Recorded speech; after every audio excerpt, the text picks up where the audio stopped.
Hi, everybody. We're back to offer recommendations for books, movies, music, and more that you can check out from the Carmel Clay Public Library.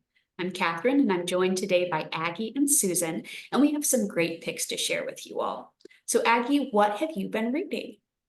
Well, I just got a hot one off the presses. The new Billy D. Williams autobiography, What Have We Here? And for Star Wars fans out there, you will know that that line is from The Empire Strikes Back, and one of his most famous roles is Lando Calrissian. But a lot of people of the generation that know Billy D from Star Wars might not know that in the early 70s, he really got his start. He was born in New York City in 1937 in Harlem. He went to art school and then later on decided acting might be for him. So a lot of people of a certain era, one of the most famous TV movies ever made is called Brian's Song. And it was in 1970. And Billy D plays Gail Sayers, who is the best friend of Brian Piccolo, a white player for the Chicago Bears, and it is a heartbreaker. It still resonates today. So that was really the movie that put Billy D. Williams on the map, and still just a touching story. But then he got recognized by Motown, and he went on to star in their first movie, Lady Sings the Blues with Diana Ross. He played Billie Holiday's husband, and that was one of his another great breakthrough role for Billy D.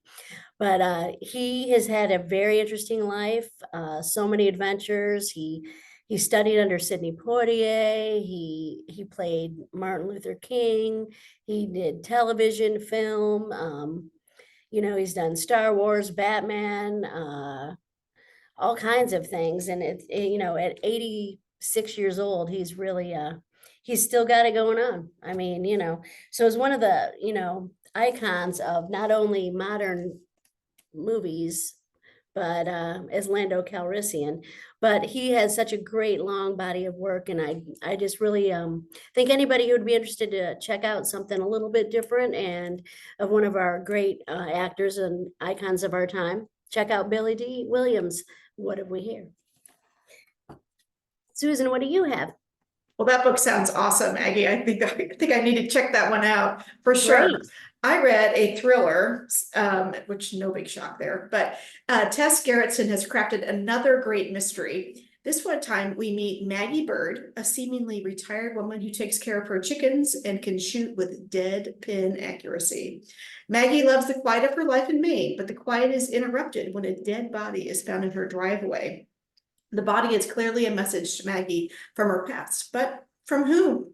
Maggie has several friends in town who jump in to help her to keep her safe and help her solve the puzzle.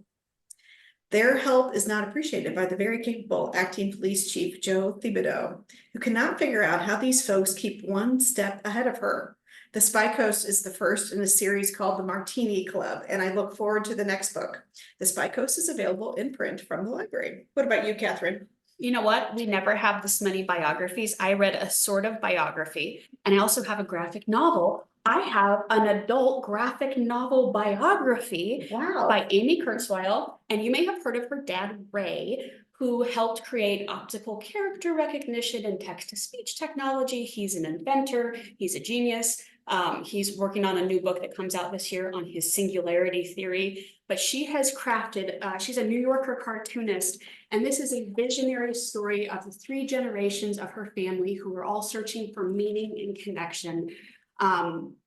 It's very finely crafted, the artistry, the panels of the artwork.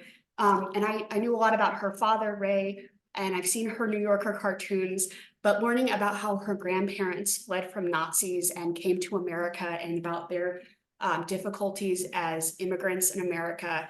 And I had no idea that his dad, which is then Amy's grandfather, was a musician.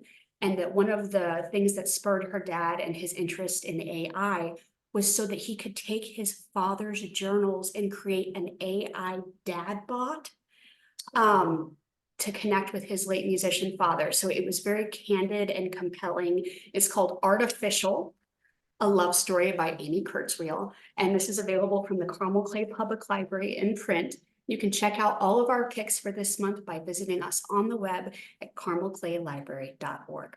Thank you so much for joining us, and we'll see you all next time.